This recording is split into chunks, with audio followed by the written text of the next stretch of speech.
অনেক জাতকই আছেন হয়তো কর্মজীবনে প্রাপ্ত সম্মান পাচ্ছেন না। অফিসে হয়তো প্রচুর পরিশ্রম করেন কিন্তু যে সম্মান পাওয়ার কথা সেটি এক বিন্দুও পাচ্ছেন না। এর মূল কারণ হলো রবি গ্রহ। রবি গ্রহ যদি আপনাদের ন্যাটাল চার্টে খারাপভাবে অবস্থান করে এবং সেই রবি গ্রহ যদি রাহুর সাথে থাকে কিংবা শনির সাথে থাকে, জানবেন প্রাপ্ত সম্মান কোনোদিনই পাবেন না। কারণ রবি থেকে একজন জাতকের জীবনে সম্মান জাজ করা হয়। এই রবি গ্রহই একজন জাতককে সম্মান প্রদান করে।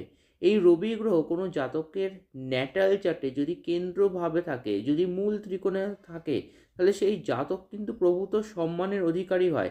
কিন্তু রবি গ্রহ যদি খারাপভাবে অবস্থান করে প্রচুর পরিশ্রম করা সত্ত্বেও প্রাপ্ত সম্মান সেই জাতক কিছুতেই পায় না। যদি এইরকম আপনাদের ন্যাটাল চার্টে থাকে, তাহলে অবশ্যই করে রোজ সকালবেলা সূর্য উদয়ের পর পূর্ব দিকে মুখ করে এই বীজ মন্ত্রটি অ্যাটলিস্ট 18 বার করে জপ করবেন।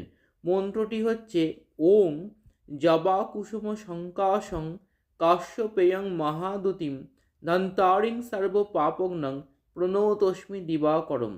ওম জবা কুসুম শঙ্কাশং কাশ্যপেয়ং মহাদুতিম ধন্তারিং সর্ব পাপগ্নং প্রণতস্মি দিবাকরম।